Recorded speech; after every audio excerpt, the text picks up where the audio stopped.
ইকামত হয় তখন ঢুকে কিছু দোকান, ঠিক বললাম না? মসজিদে তাকবীর শুরু হয়েছে, আল্লাহু আকবার আল্লাহু আকবার আল্লাহু আকবার, তখন তাড়াতাড়ি নামাজ পড়ে গেছে, সারাম করে বেরিয়েছে, আল্লাহ আর মনে পড়ছে না দোকানে চাবি লাগাই চুরি লাগাই।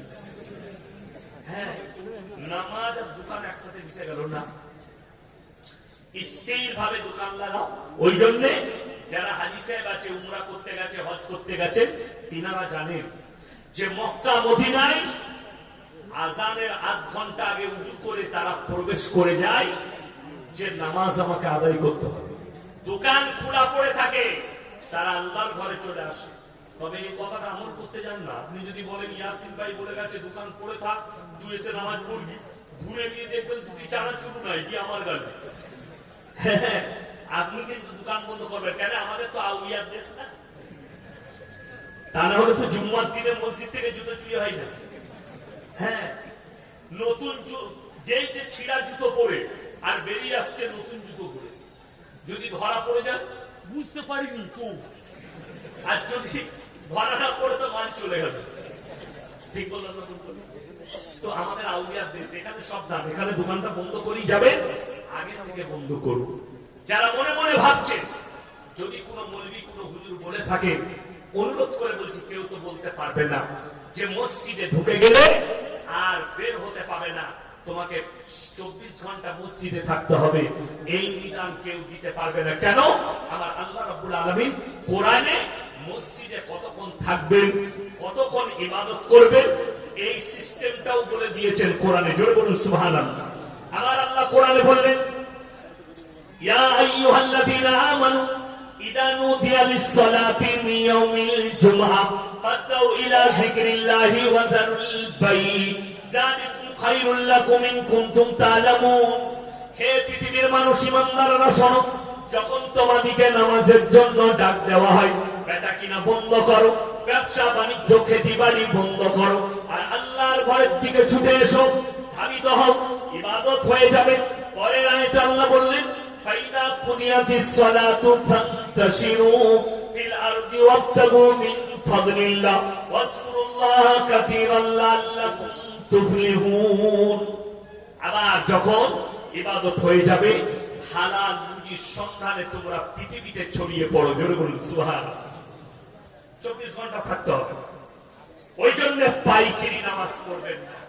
বড় কষ্টের বিষয়, আমাদের দেশের লোক বেশিরভাগ পাইকারি নামাজ পড়তে চায়। পাইকারি নামাজ ইসলামে চলবে। যেমন বলে দিই, হাজত কি, আপনি জুম্মার দিন, কালকে জুম্মা আছে না? জুম্মা আছে, সবাই নামাজ পড়বো। জোরে বলুন ইনশাআল্লাহ। জুম্মার দিনে আপনি নামাজে যাবেন 11টায়, গোসল করে রেডি 11:30টায়। বিবিকে বললে, বিবি বলল দুটি ভাত খেয়ে না। না না, ও নামাজ পড়েছে, কারো সেরকম ভোগ লাগেনি, হালকা লেগেছে, ও নামাজটা পড়ে আসছে। গিয়ে নামাজে দাঁড়াইছে, ইমাম সাহেব লম্বা বায়ান করেছে, লম্বা খুতবা, সূরা লম্বা ধরেছে। দ্বিতীয় রাকাতে দাঁড়িয়ে মনে মনে ভাবছে, সারা খেয়ে নিলি ভালো, তুমি এত লম্বা সূরা ধরেছি। বাস, নামাজ আর খাবার একসাথে মিশে গেল। এইটাই নবীজি নিষেধ করেছেন, তোমাকে হালকা ভোগ লেগেছে, তুমি হালকা খেয়ে নাও, হাজতটা ছেড়ে দাও, যাতে নামাজে দাঁড়ালে তোমার মন যেন খাবারে না চলে যায়। আসরের নামাজে মসজিদে ঢুকেছে, আপনি দেখলেন নামাজটা হালকা পায়খানা লেগেছে, আপনি মনে মনে করলেন আগে নামাজটা পড়েই নি, নাহলে জামাত ছেড়ে যাবে, দিয়ে তারপরে পায়খানা করবো, দিয়ে দাঁড়িয়ে গেছে। ইমাম সাহেব লম্বা সূরা ধরে নিয়েছে 2 রাকাত। এরপর 4র্থ রাকাতে যখন দাঁড়াইছে, তাকে জোর চাপ লেগে গেছে, খালি এরকম করছে, ওই হাগা নামাজ একসাথে মিশে গেল। নবীজি নিষেধ করেছেন না, হাজত ছেড়ে নাও, পায়খানা আগে করে নাও, তারপরে আরামসে তুমি গিয়ে নামাজে দাঁড়ালে নিয়ত তো তুমি বাঁধবে, কিন্তু মনে মনে ভাববে আমি আল্লাহকে দেখতে পাই বা না পাই, আমার আল্লাহ আমাকে অবশ্যই দেখছে।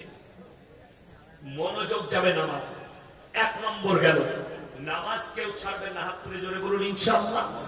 কম্পালসারি নামাজ পড়বেন। হে আমার যুবক যুবতী সকলে নামাজ পড়বেন। এই গত 3 দিন আগে শবে বরাত গেল না গেল?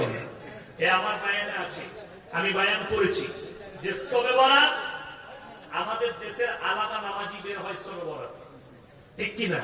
সে মালকোটা পুরো বছর নামাজ পড়ে না, খালি শবে বরাতে রাতে পড়ে। পড়ে না। আচ্ছা, উচ্চ মাধ্যমিক পরীক্ষা হলো না বাবা? হয়ে গেল। একটা ছেলে কোনো পরীক্ষা দেয়নি, সে শুধু রেজাল্ট আনতে গেছে। যেদিনে রেজাল্ট বেরিয়েছে, হেডমাস্টারকে গিয়ে বলে, স্যার আমার রেজাল্টটা দিন। তাকে রেজাল্ট দিবে না, ঝাঁটা করে মারবে? কথা বলে না, ঝাঁটা করে মারবে। কিন্তু পরীক্ষায় দিস নিয়ে রেজাল্ট করে পাবি।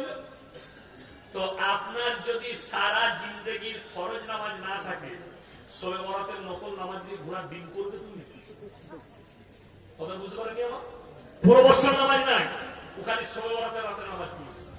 আর অনেক গ্রামে তো দেখছি দেওয়ালির মতো বোম ফাটে না? আমাদের বর্ধমানে আছে, আমি মেদিনীপুরে খবর জানি। দাম দুরুম ফাটান ফুটু। আবার অনেক দাদু দাদি পুতা পুতিনকে পয়সা দেয়, বোমটা ফাটা যাবে, তোর দাদু ঘুমিয়ে গেলে জেগে যাবে। কষ্ট লাগে। তুমি পার্থক্যটা করো। আমাদের দেশের অমুসলিম ভাইরা দেওয়ালিতে বোম ফাটায়, তুমি শবে বরাতে ফাটাচ্ছ।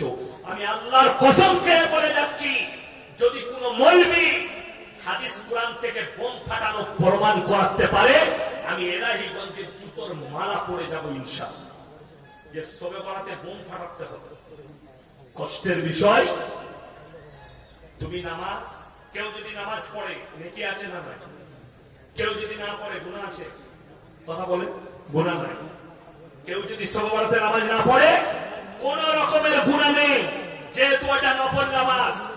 কেউ যদি শবে বরাতে রোজা রাখে নেকি আছে, কেউ যদি রাখতে না পারে কোন রকমের কোন পাপ নাই। কিন্তু শুনেলেন, সামনে রমজানুল মুবারকের মাস আসছে, বিনা কারণে যদি কেউ একটা রোজা ছাড়ে, সারা জিন্দেগি রোজা রাখলে একটা রোজার মাসুল দিতে পারবে। আমাদের দেশের কিছু লোকের রোগ আছে, ঠিক রোজা এক সপ্তাহ আগে পেটে খুব লাগছে ভাই, ডাক্তারে নিষেধ করেছে। আমার একজন ভাই হয়, 2 বছর আগে মাদ্রাসায় ঠিক 3-4 দিন আগে এসে বলছে, আমার তো পেটে পাথর হয়েছে, ডাক্তারে বলেছে রোজা রাখতে পাবে না। আমরা রাখিস না, দেখো যে কি লাইন আছে, আমরা লাইন মারাত্মক আছে। কোরআনে আছে, ফিদিয়াতুন তাআমু মিসকিন। তোমরা অসুস্থতার কারণে রোজা রাখতে না পারলে তুমি ফিদিয়া দিয়ে দিবে এতিম আর মিসকিনকে। মিসকিনকে ফিদিয়া দিবে। বলে ফিদিয়া কি? আমরা তুই যে টাকাটা খরচ করতিস, ওই রোজা রাখার টাকাটা তাকে দিতে হবে। আমরা মাদ্রাসায় 5-7টা ছেলে আছে, তো এক কাজ কর, তোর খরচটা দিয়ে দিবি। বলে কত করে? আমি তুই কি খাস আমি কি করে জানবো তোর কত খরচ হবে? সে বললে আমি যা খাই মোটামুটি 150-200 হবে। আমরা 150 টাকায় ধর, তা মাসে 4,500 টাকা হচ্ছে 30টা রোজায়, তো তুমি 4,500 দিয়ে দিবে। সে বললে ঠিক আছে ভাই, বলে পালিয়ে গেল। প্রথম রমজানে দেখছি সেদিকে নামাজ পড়তে চলে এসেছি। আমি কি ব্যাপার, তুমি যে বলে রোজা রাখতে পারো? না যা হবে রেখে দেবো, টাকা বলেছি। কি বুঝলে? টাকা নাম বাবাজি দেখছে, অন্যজন খাই কেন, আমি খাই। এই হচ্ছে মুসলমানের রোগ বাবা। আমার মুসলমান ভাই, ওজোর দিবেন না, কেউ বাহানা করবেন না। রোজা সবাই রাখবেন তো রমজানের 30টা, জোরে বলুন ইনশাআল্লাহ। রমজানের রোজা কেউ ছাড়বেন না বাবা। দেখুন, রমজান মাস হচ্ছে বরকতপূর্ণ মাস, মাগফিরাতের মাস। আপনি রমজান মাসে রোজা রাখবেন। আচ্ছা বলুন, রমজানে আমাদের খানচাই দস্তরখানে যে খাবার আসে, ইফতারি আছে, অন্যান্য মাসে আসে? আসে না, জোরে বলুন না সুবহানাল্লাহ। রমজান মাসে রোজদাররা শুনেন, আপনার ঈমান কখন বেড়ে যায়, তাকওয়া কখন বাড়ে, যখন আপনি দস্তরখানে বসবেন, ইফতারি সামনে থাকবে, আর আপনি যখন অপেক্ষা করবেন আল্লাহ ডাক পড়বে, তার আগে আমি খানা খাবো না, মুখে দেবো না। এই ইন্তেজার, যখন ইন্তেজার করবেন, লাআল্লাকুম তাত্তাকুন, আল্লাহ তোমাদের তাকওয়াকে বাড়িয়ে দেবে। সকলে রোজা রাখবো, জেনে বলুন ইনশাআল্লাহ। এরপরে চলুন দ্বিতীয় নম্বরটা। 1 নম্বর নামাজ কুসুফুজুর সঙ্গে, দ্বিতীয় নম্বর ওয়াল্লাযীনা হুম আনিল লাগবি মুরিদুন, এবং তারা নিজেদিকে যেন গোনা কাটা থেকে বঞ্চিত রাখে, পাপ থেকে বঞ্চিত রাখে, সমস্ত রকমের পাপ মুক্ত জীবন গড়ে। আমার মুসলমান ভাই, বর্তমান সময়ে, বর্তমান যুগে এই যে সময়টা চলছে, 95% পাপটাই মোবাইল বহন করছে। সমাজে পরকিয়া থেকে শুরু করে, জিনা থেকে শুরু করে, চোখের জিনা, হাতের জিনা, মুখের জিনা, আপনার জুবানের জিনা, সব এটা বহন করছে। আপনারা এখন আমার যারা ভাই আছেন, বাবাজি আছেন, অনেকদিন জানেন না, আমরা তো গোটা পশ্চিমবাংলা, ভারতবর্ষ ঘুরছি। এখন একটা নতুন প্রেম বেরিয়েছে, প্রেমটার নাম হচ্ছে পবিত্র প্রেম। শুনেছেন নাম? আমাদের বাপ চাচারা সব খেপে যাবে। পবিত্র প্রেম নাম দিয়েছে বলে হুজুররা জানে না একটা পবিত্র প্রেম আছে। প্রেম কি? প্রেমিকাও নামাজি আর প্রেমিকও নামাজি, দুজনে কিন্তু নামাজি মা। সারা রাত কথা বলছে, কি বুঝলে? আর ফজরের সময় যখন আজান দিয়েছে, তোমাদের উপরে আজান হয়েছে? হয়নি, আমাদের এখানে আজান হয়ে গেল। বলে শোনা, তাহলে তুমি নামাজ পড়ে নাও, আমিও নামাজ পড়তে যাব। বলে হ্যাঁ। তাহলে রাখছিস শোনা? বলে হ্যাঁ। বলে একটা দিবে না? এই একটা দিবে না তার আমি বুঝব না। এই যারা বুঝার তারা বুঝে গেছে যে হাসছে মাল কটা। কথা বুঝতে পারে? যারা বুঝা তারা বুঝে গেছে। এটার নাম দিয়েছে পবিত্র। নাউজুবিল্লাহ। জিনা কখনো পবিত্র হয় না, সব হারাম। মুখের জিনা, হাতের জিনা, চোখের জিনা, অন্তরের জিনা। আপনি যারা মুখের দ্বারা জিনা করছেন, যারা মনে করছেন হুজুর আমরা তো অস্বীকার করে নেব, আল্লাহর কসম করে বলছি অস্বীকার করার রাস্তা কিয়ামতের দিনে থাকবে না। কেন? দুটো লাইন রেখেছেন আল্লাহ। কটা বললাম? দুটো। এক নম্বর হচ্ছে সূরা ইয়াসিন, আল-ইয়াওমা নাখতিমু আলা আফওয়াহিহিম ওয়া তুকাল্লিমুনা আইদিহিম ওয়া তাশহাদু আরজুলুহুম বিমা কানু ইয়াকসিবুন। আমি আল্লাহ রাব্বুল আলামিন কিয়ামতের দিনে তাদের জবানগুলো সিলাই করে দেব। হাত কথা বলবে, চোখ কথা বলবে, ঠোঁট কথা বলবে, আমি এদের জবানগুলো খুলে দেবো, অঙ্গ প্রত্যঙ্গরা সাক্ষী দিবে। এর এক নম্বর। আর যারা মনে মনে ভাবছেন ইয়াসিন ভাই আপনি এসছেন কিয়ামতের দিনে, আপনারই মুরিদ হব, আপনাকেই ধরবো, আপনাকে ভালোবাসবো, আপনি আমাকে পার করাবেন। কোরআন খুলে আল্লাহ কোরআনে কি বলছেন? আমার আল্লাহ রাব্বুল আলামিন কোরআনে বললেন, ইকরা কিতাবাক কাফা বিনাফসিকা আল-ইয়াওমা আলাইকা হাসিবা মান ইহতাদা ফাইন্নামা ইয়াহতাদি লিনাফসিহি ওয়া মান দাল্লা ফাইন্নামা ইয়াদিল্লু আলাইহা ওয়া লা তাজিরু ওয়াজিরাতুন বিজরা উখরা ওয়া মা কুননা মুআযযিবিনা হাত্তা নাবআসা রাসূলা। হে আমার বিশ্বনবী, পৃথিবীর মানুষকে বলো কিয়ামতের দিনে ইকরা কিতাবাক, তাদের হাতে তাদের আমলনামা ধরিয়ে দেওয়া হবে আর বলা হবে তোমরা নিজের মুখে নিজের হিসাবটা দিয়ে দাও। তুমি নিজের মুখে তোমার আমলনামা পড়ে শোনাও, কোন জায়গায়, কত সেকেন্ডে, কত মিনিটে পাপ করেছিলে, কত মিনিটে পুণ্য করেছিলে, কোথায় কি কি করেছো, তুমি নিজের মুখে পড়ে শোনাবে। তোমার পাপ পুণ্য তোমার নিজের মুখে শোনাতে হবে। তুমি চিন্তাধারা নাও যে তুমি কি করে বাঁচবো চিন্তা করছো, কি করে বেরোবো চিন্তা করছো। আল্লাহর কসম, একটা মানুষও আল্লাহর কাছে বিনা হিসাবে পার হতে পারবে না। সে নেতা হোক, মন্ত্রী হোক, রাজা হোক, বাদশাহ হোক, আমি হোক, আর যেই হোক। কোরআনের সূরা আরফের প্রথম পৃষ্ঠায় আছে, আলানাসআলান্নাল্লাযীনা উরসিলা ইলাইহিম ওয়া লানাসআলান্নাল মুরসালিন। হে আমার নবী, পৃথিবীর মানুষকে বলো আমি কিয়ামতের দিনে নবী, পয়গম্বর, রাসূলকেও জিজ্ঞাসাবাদ করব আর তাদের উম্মতকেও জিজ্ঞাসাবাদ করব। আমার কাছ থেকে এতটুকু রেহাই কেউ পাবে না। আপনি সেদিনে জিজ্ঞাসাবাদ হবেন আল্লাহর কাছে, আপনি বেরোবেন কি করে। এই চিন্তাধারা নিয়ে পাপ মুক্ত জীবন গর্ব জোরে বলুন ইনশাআল্লাহ। বর্তমান সময়ে যে পাপটা ভাইরাসের মতো ছড়িয়েছে, কোথায়? আমাদের সমাজের বুকে। সেই পাপটা মারাত্মক পাপ। এ আমার যুবক যুবতীরা শোনো, সেই পাপটার নাম হচ্ছে পর্ন ভিডিও লিপ্ত হওয়া, হস্তমৈথুনে লিপ্ত হওয়া। এটা যুবকদের মধ্যে আর যুবতীদের মধ্যে।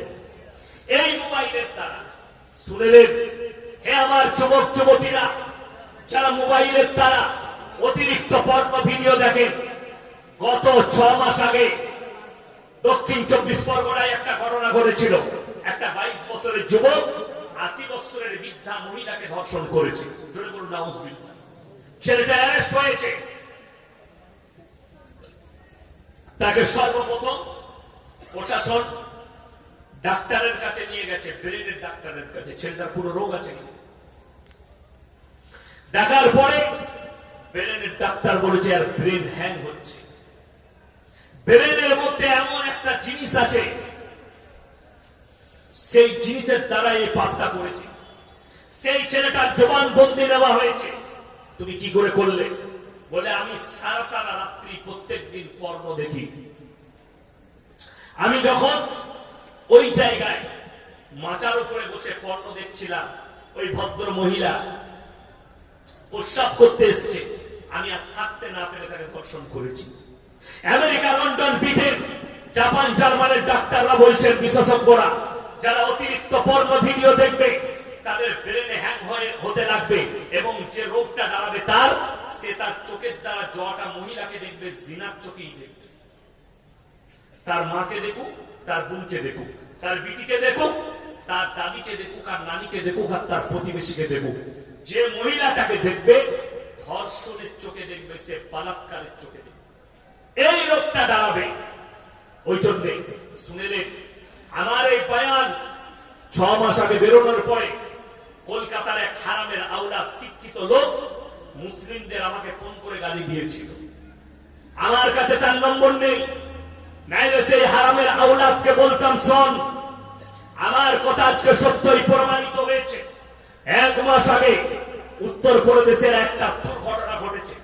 ঘটনাটা শুনেলেন, বাবা 1 বছর আগে মারা গেছে, মা আর এক ছেলে এক মেয়ে থাকে বাড়িতে। মা গেছে যে কোনো কাজে আত্মীয় বাড়িতে, তার ছেলে মেয়েকে বলেছে, ছেলেটা বড় মেয়েটা ছোট, যে রান্না করে দিয়েছি, রাত্রে খেয়ে শুয়ে পড়বে, আমি সকালে আসছি। মেয়ে মেয়ের কামরায় শুয়েছে, বেটা বেটার কামরায় শুয়েছে। ছেলেটা কিন্তু পর্ন ভিডিওর মধ্যে ডুবেছিল, পর্ন ভিডিও দেখতে লেগেছে। এতটাই ডুবে গেছে, এমন নেশায় পড়েছে, সে উঠে এসে নিজের বোনটাকে ধর্ষণ করেছে। শুধু তাই নয়, ধর্ষণ করার পরও ক্ষান্ত হয়নি। সে যখন দেখেছে যে এই ধর্ষণটা প্রকাশ পেয়ে যাবে, বালিশ চাপা দিয়ে বোনটাকে মার্ডার পর্যন্ত করে দিয়েছে। এটা কোনো বানানো গল্প নয়। মোবাইল খুললে, ফেসবুক খুললে পেয়ে যাবেন, খবরের চ্যানেল খুললে পেয়ে যাবেন। এটা বাস্তব সত্য ঘটনা। এই রোগগুলো আপনার মধ্যেও চলে আসবে। আমার মুসলমান যুবক যুবতী, নিজেকে পাপ থেকে পাপ মুক্ত জীবন করো। যাদের মনে হচ্ছে যে হুজুর পাপ মুক্ত জীবন কি করে করব, হে আমার যুবক যুবতীরা, হে আমার ভাইরা, এই মোবাইলটাকে রাতের বেলায় হারাম করে দেন। অনুরোধ করে বলছি, মোবাইল সুইচ অফ করো, তাই আলমারিতে ভরে দাও, না হলে মায়ের বাবার কাছে জমা দিয়ে দাও, আমি সকালবেলায় দেবো। তা না হলে পাপ পচাতে পারবেন না। বেঈমান কাফেররা, তাদের বড় মিশন ছিল যে গোটা পৃথিবীর মানুষের কাছে জিনাটাকে হাতের মুঠোর মধ্যে করে দেবো। এই মোবাইলটা ধরা মানে একটা জিনার অস্ত্র ধরে নিয়ে। আপনারা জানেন? আপনার কি মনে হচ্ছে আমি ধরছি? হ্যাঁ, আমাদের মতো মৌলবি যারা ইউজ করছে, আমরা জিনার অস্ত্রটা হাতে রেখেছি, খালি ইউজ করতে বাকি। ইউজ করলেই করা যাবে। করা যাবে না? যাবে না? করা যাবে। মিস ইউজও হবে আর রাইট ইউজও হবে। আপনি যেরকম করতে পারেন, কিন্তু সমাজের বুকে মিস ইউজটাই বেশি হচ্ছে, ঠিক কিনা? 98% মিস ইউজ হচ্ছে। ওই জন্য অনুরোধ করছি আপনাদেরকে যে আপনারা সবাই নিয়োগ করলেন পাপ মুক্ত জীবন গর্ব, জোরে বলুন ইনশাআল্লাহ। চলুন এরপরে 3য় নম্বর, ওয়াল্লাযীনা হুম লিয-যাকাতি ফাইলুন, এবং তারা যেন যথাযথভাবে যাকাত প্রদান করে। আমাদের সমাজের লোক যাকাত দেওয়াকে মনে করে জুলুম করা। মনে করে না, করে না যে আমার জুলুম হচ্ছে? না, জুলুম নয়। যারা যাকাত দেন না, যাকাত খরচ আছে, তারা শুনে যান, 1 বালতি দুধে যদি 3-4 মুঠ পড়ে যায়, ওই দুধটা খাবেন? ফেলে দেবেন। আমার মুসলমান ভাই, আপনি এটা বুঝে গেলে দুধটা খাওয়া যাবে না। তো তুমি যদি তোমার যাকাত ফরজ হয়, যাকাত না দাও, তোমার ওই হালাল টাকার সঙ্গে এতিম মিসকিনের টাকা ঢুকিয়েছো, মানে তুমি হারাম খাচ্ছ। যদি নিজেকে মুমিন বলো তাহলে, যদি বলো আমি ইসলাম মানি না, তাহলে তোমার জন্য শুয়োর কুকুর সব জায়গায় আছে। আর যদি বলো মানি, তোমাকে যাকাত কম্পালসারি, যার যাকাত খরচ হয়েছে যাকাত দিতে হবে। আমাদের সমাজের লোক বুঝে না, তিনটে জায়গায় তিনজন হাত পাতলে তাদের হাতকে জীবনে ফেরাবেন না। জোরে বলুন ইনশাআল্লাহ। তিনটে লোক যদি তোমাদের কাছে হাত পাবে, কোরআনে আছে। এক নম্বর, ওয়া আতিজাল কুরবা, তোমাদের কাছের গরিব। কাছের গরিব কানে কানে বললো আপনাকে, ভাইজান আমার বাড়িতে চাল ডাল কিছুই নেই, 200 টাকা দে না, বাড়িতে চাল ডাল কিনে খাবো। আপনি লুকিয়ে হাতের মুঠোয় ধরে দেন, তার খোঁজ রাখুন। তো দরকার পড়লে আলু নিয়ে যাবি আমার কাছে। আমি বলছি আল্লাহ ওয়াদা করেছেন, আল্লাহ আপনার মানে বরকত দেবে। জোরে বলুন সুবহানাল্লাহ। দ্বিতীয় নম্বর, ওয়াল ইয়াতামা ওয়াল মাসাকিন, এতিম আর মিসকিন যদি তোমার কাছে হাত পাতে। তৃতীয় নম্বর, ওয়াবনাস সাবিলি ওয়ালা তুবাদ্দির তাবদীল, মুসাফির, কাছের গরিব, এতিম মিসকিন আর মুসাফির, এই তিনজন যদি তোমাদের কাছে হাত পাতে, এদের হাতে যদি তোমরা পয়সা দাও, এদের দোয়াকে আল্লাহ কারেন্টের মতো কবুল করবেন। জোরে বলুন সুবহানাল্লাহ।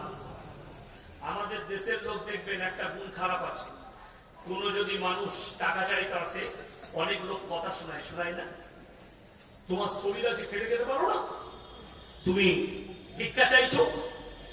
নবীজি সাল্লাল্লাহু আলাইহি সাল্লাম বললেন, তোমার শক্তি থাকতে ভিক্ষা বৃদ্ধি করো না। নবীজি আবার বললেন, কেউ যদি হাত পাতে তাকে তোমরা অপমান করে ঘুরিও না। যারা দান করেন, 1 টাকা 2 টাকা হোক আর 100 গ্রাম চাল হোক, মনে মনে ভাববেন আল্লাহ আমাকে দেনেওয়ালা বানিয়েছে, চাহনেওয়ালা বানাই। আমি হাত পাতিনি, আল্লাহ তো আমাকে দেনেওয়ালা বানিয়েছে, সামনেওয়ালাকে আল্লাহ হাত পাতিয়েছে। শুকর আদায় করবেন সিজদায় পড়ে, যে আল্লাহ তুমি আমাকে দেনেওয়ালা বানিয়েছো। 1 টাকা দেন আর 2 টাকা দেন, আল্লাহ তোমাকে দেনেওয়ালা বানিয়েছে, তোমাকে চাহনেওয়ালা বানাই, তোমাকে হাত পাতনেওয়ালা বানাইনি। আল্লাহ তোমাকে দেনেওয়ালা বানিয়েছে, এটা মনে রাখবেন। আর মুসাফির, এই তিনজন আল্লাহ মাল কারে কখন শুনে নেন, ইন্নাল মুবাদ্দিরিনা কানু ইখওয়ানাশ শায়াতিন ওয়া কানা আশ-শাইতানু লিরাব্বিহি কাফুরা। মানুষ যখন অপব্যয় করে, আল্লাহ কোরআনে বললেন যারা অপব্যয়কারী তারা হচ্ছে শয়তানের ভাই। শয়তান জাহান্নামী, তার ভাই যারা হবে তারা জান্নাতে যেতে পারবে না। অপব্যয় কাকে বলে? আপনার হালাল টাকা আপনি লটারিতে খরচ করছেন, মেয়ের পেছনে খরচ করছেন, মদে গাঁজায় খরচ করছেন, গান বাজনায় খরচ করছেন, ইসলাম বিরোধী কাজে আপনি খরচ করছেন, এগুলো হচ্ছে অপব্যয়। আর আল্লাহ কোরআনে বললেন এরা হচ্ছে শয়তানের ভাই। তখন আল্লাহ মালকে কেড়ে নিবেন তোমার কাছ থেকে।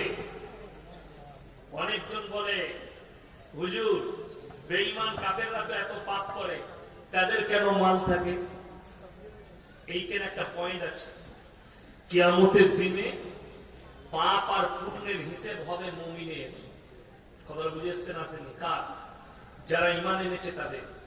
যারা ঈমান আনেনি তাদের জন্য জাহান্নাম ছাড়ার কোনো পথই থাকবে না, হিসেবই থাকবে না। কথাটা বুঝতে পেরেছেন না পারেননি? বুঝাতে পারলাম? তাদের জন্য কোনো হিসেবই থাকবে না। যারা রাসূলের প্রতি ঈমান আনেনি, আল্লাহর প্রতি বিশ্বাস আনেনি, তাদের হিসেব নিকেশই থাকবে না। তাদের জন্য ফি নারি জাহান্নাম খালিদিনা ফিহা, তারা দাখিল হবে জাহান্নামে। হিসেব হবে তো ঈমানদারের, মুমিনের। যারা কলমা পড়েছে, বিশ্বাস করার পরেও যারা পাপ আর পুণ্য করেছে, তাদের আল্লাহ হিসেব নেবে। হিসেবটা তাদের হবে। আমার মুসলমান ভাই খুব ভালো করে বুঝবেন, চতুর্থ নম্বরটা ওয়াল্লাযীনা হুম লিফুরুজিহিম হাফিজুন, এবং তারা যেন নিজেদের লজ্জা স্থানে রক্ষণাবেক্ষণ করে। হে পুরুষ, হে যুবক, তোমার মধ্যে আল্লাহ যে যৌবনটা দিয়েছে, এটা শুধুমাত্র তোমার বিবির হক, তোমার বিবির হক। আর আমার মায়েরা বোনেরা যারা শুনছেন তারা শুনে যান, তোমাদের মধ্যে আল্লাহ যে যৌবন দিয়েছে, তোমাদের যে শরীর দিয়েছে, এটা শুধুমাত্র তোমার স্বামীর হক। বিবাহিত হোক আর অবিবাহিত হোক, তোমরা পরকীয়ায় জড়িও না। আল্লাহ বললেন আমার মুমিন সে যে নিজের মুমিন বান্দা, সে যে নিজের লজ্জা স্থানের হেফাজত করে। 5 নম্বরটা মারাত্মক, ইল্লা লাজওয়াজিহিম আও মা মালাকাত আইমানুহুম ফাইন্নাহুম গায়রু মালুমিন ফামান ইত্তাগা ওয়ারাআ যালিকা ফাউলাইকা হুমুল আদুন। হে নবী, পৃথিবীর মানুষকে বলে দাও। আর 5 নম্বর, তোমরা তোমাদের স্ত্রীর সঙ্গে ভালো ব্যবহার করবে। সকলে করবেন, জোরে বলুন ইনশাআল্লাহ। স্ত্রী ছাড়া অপরের সঙ্গে সম্পর্ক করলে তোমরা হবে আমার সামনে সীমা লঙ্ঘনকারী। তোমরা সীমা লঙ্ঘনকারী। কেউ এই সীমা লঙ্ঘন করবেন না। আমাদের যুবকদের একটা দোষ আছে, পুরুষদের, কি ঘরে একটা বউ, মেদিনীপুর টাউনে আর একটা, ওটা হ্যালো কামিয়া নাই বাড়ি। কষ্টটা কোথায় বলুন তো? আপনি যদি মেদিনীপুর টাউনে বাস স্ট্যান্ডে কোন লোকের বউয়ের সাথে গল্প করেন, ভেতরটা কিন্তু হাওড়া শিয়ালদা হবে। হবে না? হবে না? একটা করে কথা বলবেন আর মনে মনে হবে কেউ দেখলেনি, কিন্তু কেউ দেখলো। হবে না? হবে না? ভেতরটা। আপনি যদি বিবির সঙ্গে সারা রাত গল্প করেন, পৃথিবীর কেউ প্রশ্ন করবে না কেন তোর বিবির সঙ্গে মজাক করছি, গল্প করছি কেন? স্ত্রী হচ্ছে হালাল, আল্লাহ আপনাকে দান করেছে। আপনি সারা রাত গল্প করুন বুকে জড়িয়ে ধরে, কোনো দোষের নাই, কিন্তু তুমি পরকীয়ায় জড়িও না। দেখবেন বাজারে গেছে, মেদিনীপুর টাউনে ব্যবসা করে, বউ ফোন করছি, হ্যালো 12টা বেজে গেছে, তাড়াতাড়ি এসো, ভাত খাবে না? এরপর দোকান বন্ধ করে দাও, আবার গিয়ে খুলবে। এর 8 ঘন্টা খদ্দের আছে। স্বামী তো, স্ত্রী মনে মনে করলে আমার স্বামীর ব্যবসা ভালো চলছে, এই বলে গায়ে মেখে দিল। কিন্তু যদি আবার দীপালি ফোন করে হারাম তো 3 ঘন্টা প্রেমিকের সাথে গল্প করছে, কোনো ব্যাপার। হ্যালো, কেমন ঠিক আছে, ভালো আছে, খেয়েছো? হারাম তোর বউকে কোনদিন জিজ্ঞেস করেছো ভাত খেয়েছো? প্রেমিককে জিজ্ঞেস করে। এটা কিয়ামতের আলামত। মানুষ পরকীয়াকে প্রাধান্য দিবে, নিজের স্ত্রীকে দূরবাসবে, এটা কিয়ামতের আলামত। ওই জন্য বিবিকে সবাই ভালোবাসবেন, যদি বলুন ইনশাআল্লাহ। মুমিনকে, মুমিনদের আখলাক কি শুনেলেন? ফজরের নামাজ পড়েছেন আপনি আপনার মসজিদে, তাসবিহ করতে বসেছেন, সুবহানাল্লাহ সুবহানাল্লাহ সুবহানাল্লাহ। চলে এলো কে? বেটা এসে বলছে, আব্বাবু তাড়াতাড়ি ঘরে চলো। কেন? মায়ের খুব শরীর খারাপ। বলে চল, আমি যাচ্ছি। চলে গেল। আবার এই তাসবিহ করছে, সুবহানাল্লাহ সুবহানাল্লাহ সুবহানাল্লাহ। আবার 20 মিনিট পরে বেটা ছুটে এলো, আব্বা তাড়াতাড়ি চলো। যাচ্ছি। বলুন তুমি দেখতে পাসনি তাসবিহ করছি? ইসলাম বলছে, শরীয়ত বলছে, তাসবিহ কেড়ে নাও, ঘাড়ে ধরে মসজিদ থেকে বার করে দাও। তাসবিহ থেকে বড় ফরজ বিবির কাছে ছুটে যাওয়া। তোমার জন্য ওষুধ আনবো, মাথাটা একবার টিপে দেবো, পাটা একবার টিপে দেবো, একবার হাতটা টিপে দেবো। অনেক ছেলেরা বলবে, কি হুজুরকে দাও দিবে, বইয়ের পা টিপতে বলছে। হ্যাঁ, তুমি ঘরে যাও, হুজুররা টিপে। হ্যাঁ, হুজুররা বইয়ের পা টিপে। তুমি কাজে ঘরে যাও, এই পাটে ইয়াসিন ভাই বলে গেছে পা টিপতে। হ্যাঁ রে, আমি ঠেকিয়েছি। আমার মুসলমান ভাই না, স্ত্রীর খিদমত করো। তুমি এসছো কলকাতা থেকে, রাত 12টায় ঢুকেছো, রাত 10টায় ঢুকেছো। স্ত্রীকে বললে পায়ে যন্ত্রণা করছে, পা টিপে দিল, পায়ে তেল দিয়ে দিল, কোমরটা টিপে দিল, পিঠটা টিপে দিল। একবার এখানটা পাও, হ্যাঁ হ্যাঁ লাগছে, দাদা, হ্যাঁ দাদা। রাত 10টায় হারাম করে বলছে চা করে নিয়ে এসো, তাই করে এনে দিচ্ছে। বিবি তো স্বামীকে ভালোবাসে, কিন্তু সন্ধ্যাবেলায় মেদিনীপুর থেকে ঘুরে এসে দিচ্ছে, বিবি জানো কি করছে? শুয়ে আছে মাগরিবের। তুমি ঘুমাচ্ছ কেন? পায়ে খুব লাগছে, একবার টিপে দেবে। 2বার পায়ে করে দিয়ে বলছে ভিতর রোজ পায়ে যন্ত্রণা। এটা কিন্তু পুরুষদের আখলাক, মায়েদের আহার। তোমরা স্ত্রীকে সবাই ভালোবাসা দিবে, যদি বলুন ইনশাআল্লাহ। মায়েরা মনে মনে ভাবছে ভাইদের দারুণ হচ্ছে, দাঁড়াও তোমাদেরও বাকি আছে, তোমাদেরকেও দোষটা দিয়ে যাবো। আমি ফেরে ফেলা করলো, আমি উদ্ধার করে দিয়ে যাবো। হ্যাঁ, বিবি দাস্তারখান দিয়েছে জোহরের সময়, খানা খেতে বসেছেন, শুনেলেন মুমিনের আখলাক, আপনি দস্তরখানে খানা খাচ্ছেন আর দেখা গেল তরকারি একটু খারাপ হয়েছে। বিবি যদি জিজ্ঞেস করে হ্যাঁ গো তরকারি কেমন হয়েছে, আপনাকে বলতে হবে মারাত্মক হয়েছে, দারুণ দারুণ লাগছে। স্ত্রী যখন খেয়ে দেখবে তরকারি একটু খারাপ হয়েছে, মনে মনে ভাববে আমার স্বামী ইমানদার স্বামী, আমার স্বামী ইমানদার। তারপরের দিন চেষ্টা করবে আমি আরো ভালো রান্না করব, করবে না করবে না, তারপরের দিন তাদের চেষ্টা থাকবে আমি আরো ভালো রান্না করব। কিন্তু মুশকিলের ব্যাপার কি জানে, দুঃখ কোথায়? অনেক যুবক আছে, অনেক মানুষ আছে, তরকারি খারাপ হলে রান্না করেছিস তুই খাও, ছুড়ে দিল। ঠিক বললাম না ভুল বললাম? আমি এখানে বসে বলে যাচ্ছি সে কখনো মুমিন হতে পারবে না, তাহাজ্জুদ গুজার হলেও সে নেমো খারাপ। সে যদি তাহাজ্জুদ পড়ে তারপরও সেই লোকটা নেমো খারাপ, যেহেতু আল্লাহ দিয়া রুজিকে ছুঁড়েছে, আল্লাহ তার রুজি কেড়ে নেবে না। তুমি স্ত্রীর সঙ্গে ভালো ব্যবহার করো, খারাপ হলেও 30 দিনের একদিন খারাপ হয়ে তুমি বলো না ভালো লাগছে, তবে তুমি মুমিন। চলুন এরপরে মায়েরা তোমরা শুনে দাও, তোমাদের দোষটা শুনে দাও। তোমাদের জন্য জান্নাতের 8টা দরজা খোলা থাকবে।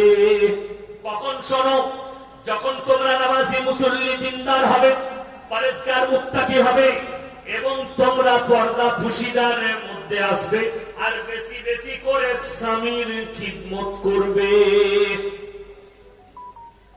এলাইগঞ্জের জলসা খুব ভালো জলসা, আমি অনেক দিন আগে করে গেছি, আবার অনেক দিন পরে আছে এলাম। কেন মনে আছে দেখো, আমি অনেকদিন আগে, আমি আজাদুর রহমান সাহেব, রিয়াসতুল্লাহ সাহেব, তখন আমার দাড়িগুলো ভালো করে, এখন এখন তো একটু একটু বেরিয়েছে, তখন এটাও ছিল না। হ্যাঁ, তখন করে গেছে।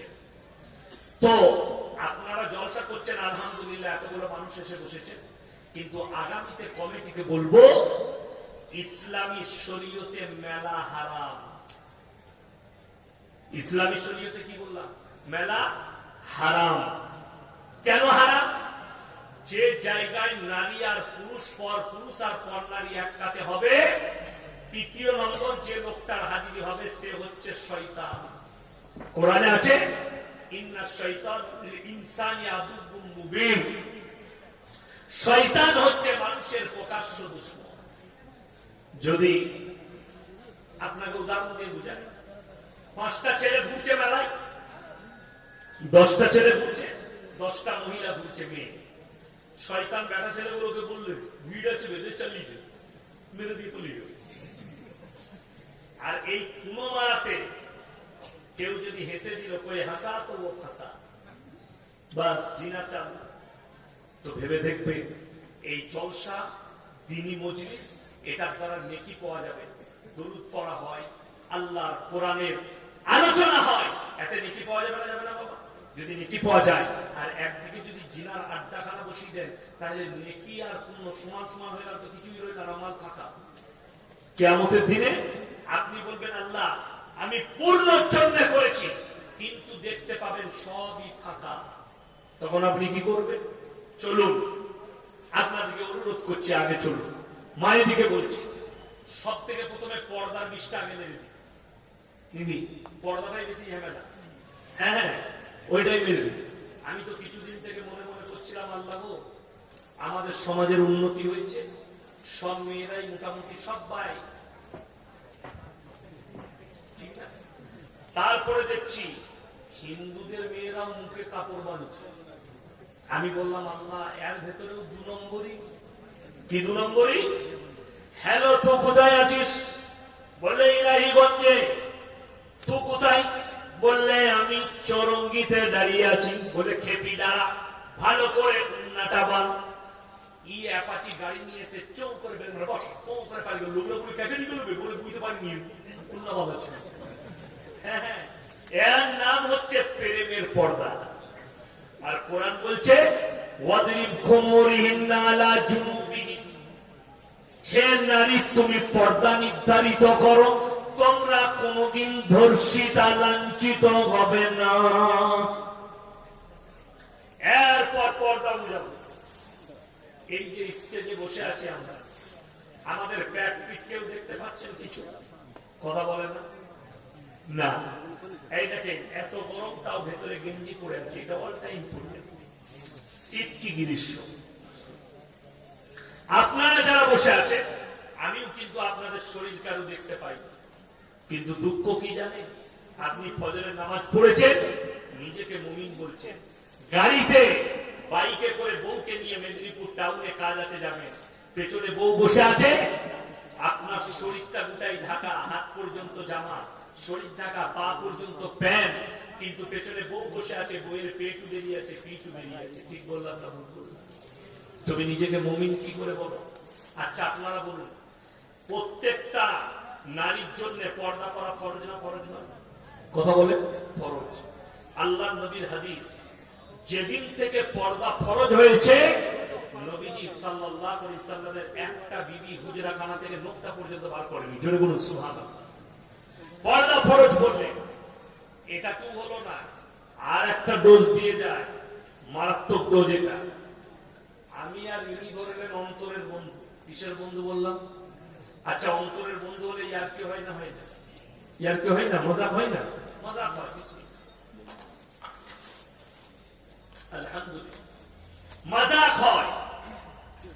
ইনাকে আমি মজাক করে, আমার বন্ধুকে আমি বলছি মজাক করে, ভাই তোমার বইয়ের ব্লাউজের সাইজ কত?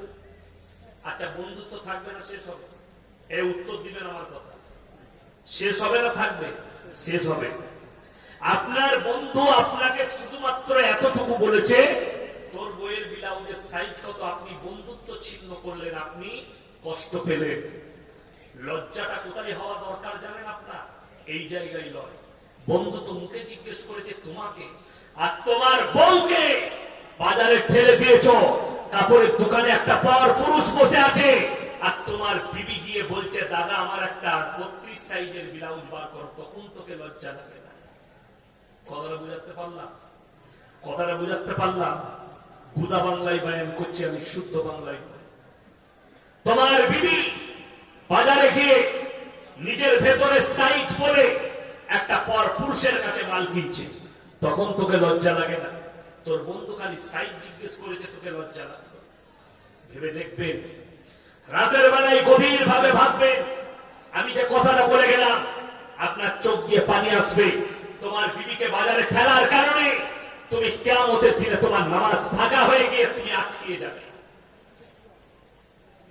আমি রমজান মাসে এইদিকে জলসা হয় না, রমজান মাসে জলসা হয় বেশিরভাগ মুর্শিদাবাদ, মালদায়। আমার বহরমপুরে একটা জলসা ছিল, তো আমার বন্ধু মানুষ, ভালো বক্তা মুফতি জার্জিস হোসেন কাসমি, বেলডাঙ্গা জামিলিয়া মাদ্রাসার প্রধান শিক্ষক এবং মুহাদ্দিস। আমি বললাম ভাই আপনার মাদ্রাসায় ইফতারি করবো, বলে চলে আসো। ইফতারি করলাম। আমি বললাম ভাই বাড়ির জন্য কাপড় জামা কিনা হয়নি, কোথায় কিনবো? বলে আরে চিন্তা নাই, সব থেকে বড় দোকান চলে যান, নাম করলো। আমি গেলাম, দোকানের সামনে গাড়ি রাখলাম, দোকানে যখন ঢুকলাম, ঢুকেই দেখছি সব খালা, আমি একা খালি খালু। আমি তো ভয় পেয়ে গেছি। আমাকে বললো হুজুর সাইডে দাঁড়া। আমি কোন রকম লজ্জায় একটা মেয়ের, আমার ছোট মেয়ের জামা নিয়ে বেরিয়ে পালিয়ে এলাম। ঢুকেছি যখন, কিছু একটা নিয়ে বেরোতে হবে। দুঃখটা কোথায় লাগলো? এই মহিলা কোন সব মুসলিম মহিলা, স্বামীরা বাড়িতে বসে আছে, নাইলে হারামখোর চায়ের দোকানে আড্ডা দিচ্ছে, আর বিবিকে বাজারে ঠেলে দিয়েছে। তুমি কি করে নিজেকে মুমিন বলে প্রকাশ করো? বিবির একটা ওষুধ কেনার সময় তোমার নাই। এলাহিগঞ্জের চায়ের দোকানে বসে হারামখোর 3 ঘন্টা আড্ডা দেয়, আর বিবি বলছে আমার শাড়ির পরে যাও, বলছে চলে যাও, কিনে নিয়ে যাও, কেশপুর চলে যাও, যা মেদিনীপুরে কিনে নিয়ে। তোর লজ্জা শরম নেই? আবার নিজেকে নামাজ পড়ে বলিস মুমিন? এটা গায়ে লাগা কথা।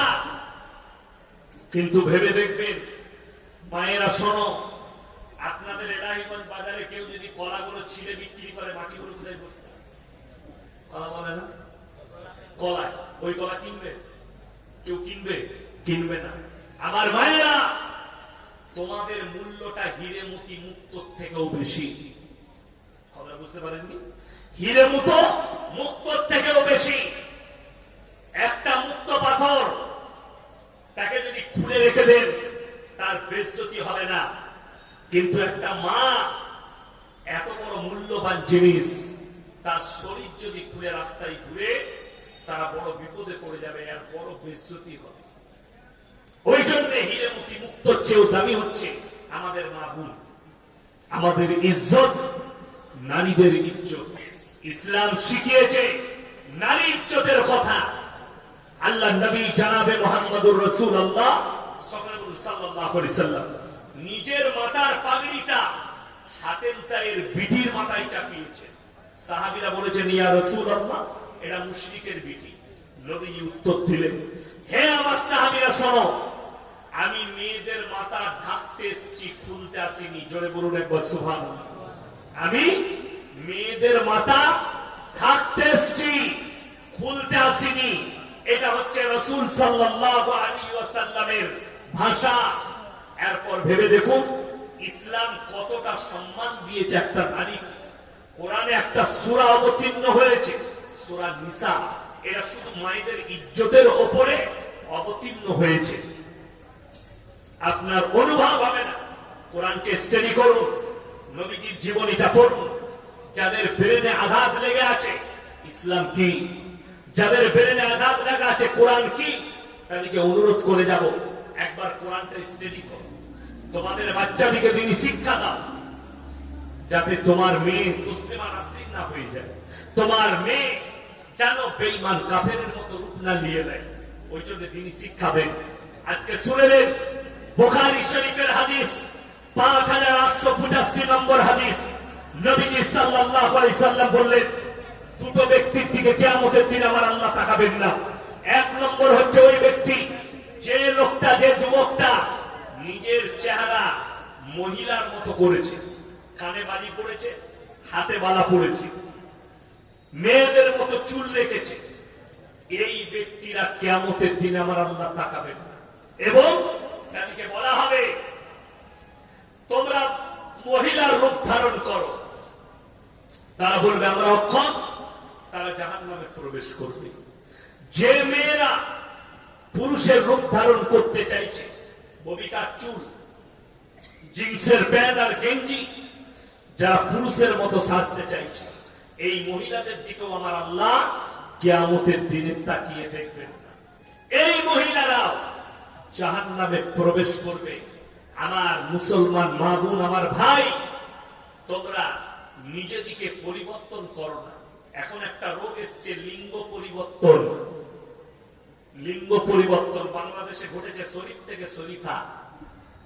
লিঙ্গ পরিবর্তন করা, কিছু মহিলা তারা লিঙ্গ অপসারণ করে, লিঙ্গ পরিবর্তন করে তারা পুরুষ হচ্ছে। কিছু পুরুষ লিঙ্গ পরিবর্তন করে মহিলা হচ্ছে। বলুন নাউজুবিল্লাহ। যারা এই খেল শুরু করেছে, আমি বলে যাচ্ছি, লিঙ্গ পরিবর্তনের পরে তারা যদি কাবা ঘরে তাহাজ্জুদ পড়ে, আল্লাহর কসম পেরুবার রাস্তা পাবে না। যেহেতু আল্লাহর কুদরতকে নিয়ে খেলা করেছে, আল্লাহর কুদরতি জিনিসকে নিয়ে খেলা করেছে। ওই জন্য অনুরোধ করে যাচ্ছি, বাচ্চাদিকে সহি তরবিয়ত দেন, ইসলামের তরবিয়ত দেন, কোরআন হাদিসের শিক্ষা দেন। আপনার ছেলে ডাক্তার হোক, প্রফেসর হোক, ইঞ্জিনিয়ার হোক, আইপিএস হোক, দরকার আছে আমাদের ছেলেদের শিক্ষিত হওয়ার, ডাক্তার হওয়ার, আইপিএস হওয়ার। কিন্তু মাথায় রাখবেন, তার মধ্যে যেন দিন থাকে, তার মধ্যে যেন দিনই শিক্ষা থাকে, তবে হবে। তা না হলে বেঈমান কাফের যেন তৈরি না হয়ে যায়, আল্লাহ বিরোধী যেন না তৈরি হয়ে যায়। বড় বিপদে পড়ে যাবেন বাপ মা, তার পরিবার বিপদে পড়বে। বহু পরিবার এখন বিপদে আছে। এই ভারতে সমকামিতাকে জায়েজ করার দিয়েছে সুপ্রিম কোর্ট। এটাতে শুধু মুসলিম সমাজের ক্ষতি হবে না, গোটা ভারতের জীবন ব্যবস্থা ভেঙে পড়বে। তার পরিণাম, উদাহরণ এক নম্বর কি জানেন? এক নম্বরটা উত্তর 24 পরগনা বনগা থানা। দুটো মহিলা কোন মন্দিরে গিয়ে তারা বিবাহ করেছে, নিজেদের নাউজুবিল্লাহ বলে বিবাহ করেছে। তারা কিন্তু হিন্দু, দুটোই পরিবার হিন্দু পরিবারের। তারা মন্দিরে গিয়ে তারা বলেছে আমরা সমকামী। আমরা একে অপরকে বিয়ে করেছি। এই সমকামীর কারণে যারা মুসলিম যুবক যুবতী আছে, যাদের ব্রেনে একটু একটু ঘুরছে যে আমরাও সমকামী হলে কেমন হব, তাদেরকে অনুরোধ করে যাচ্ছে এই পাপ থেকে তওবা তিল্লা করো। কেন? এই পাপের কারণে একটা পুরো জাতিকে আল্লাহ ধ্বংস করেছেন, সেটা লূত নবীর কওম। কোরআনে লাকিব টানা হয়ে গেছে। আল্লাহ জাহান্নামী ঘোষণা করে দিয়েছেন তার বিবিকে। কাকে? লূত নবীর বিবিকে লাকিব টেনে দিয়েছে। লূত নবীর বিবি জাহান্নামে যাবে, আর ফিরবে না। তো লূত নবীর বিবি যদি জাহান্নামে যায়, আর তুমি যদি সমকামী হও, আর তোমার পিতা, তোমার বাপ, তোমার আত্মীয়, এরা যদি সবাই মুমিন হয়, আর তুমি যদি মনে করো আমি যতই পাপ করি এরা দোয়া করে পার করাবে, এই স্বপ্নটা তুমি ভেঙে দাও। নবীরা যখন নিজের বিবিকে পার করাতে পারবে না, তো তুমি কোন ক্ষেতের মুড়ি যে তোমার বাপ তাহাজ্জুদ করে তোমাকে পার করিয়ে দিবে? তুমি কোন ক্ষেতের মুড়ি যে ইয়াসিন হুজুর দোয়া করে তোমাকে পার করাবে? তোমার জন্য ওই জাহান্নামের রাস্তাটাই অতিক্রম হবে, তুমি অনুভব করতে পারবে না। ওই জন্য অনুরোধ করে যাবে যে সন্তানকে সুশিক্ষা দেন, কুশিক্ষা নয়। আপনার ছেলে কোথায় উঠা বসা করছে, এটার নজর আপনাকে রাখতে হবে।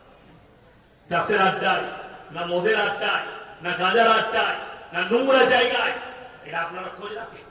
ছেলেকে সালাহ দেন, ভাই বাবা যেখানে উঠবি নামাজিদের কাছে উঠা বসা করবি, ইমানদারদের কাছে উঠা বসা করবি।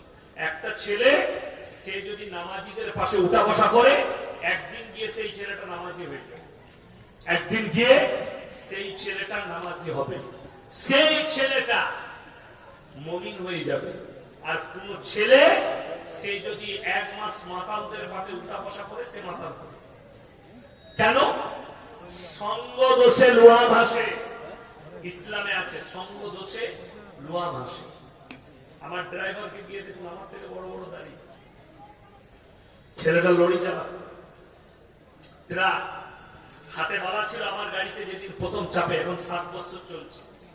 6 বছর আগে আমার গাড়িতে যখন স্টাইলিং এ বসে, হাতে বালা ছিল, এক হাতে সুতো ছিল, চুলের ডিজাইন আলাদা ছিল, জিন্সের প্যান্ট গেঞ্জি ছিল। 1 বছর পরে আমি তাকে কোনদিন দাওয়াত দিই। কেন দিইনি? ইসলাম শুনেলে সঙ্গ যদি ভালো হয় মানুষ ভালো হয়ে যায়, তাকে আমি জীবনে দাওয়াত দিই।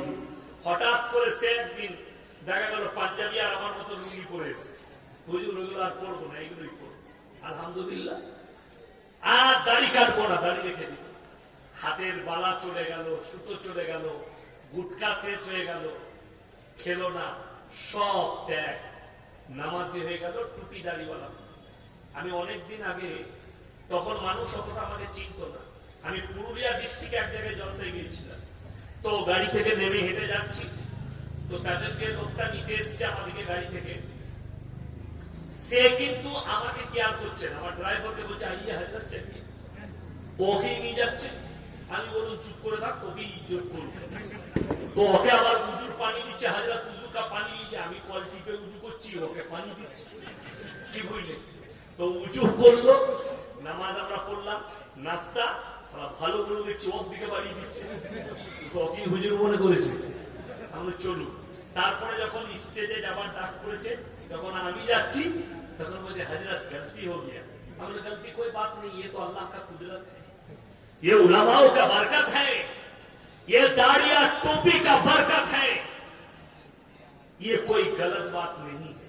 हम तो खुश हुए, हमारा दिल भी खुश हो गया, क्योंकि आलिमों को इज्जत करना ये पता चल गया, लोग टोपी और दाढ़ी को इज्जत करते हैं।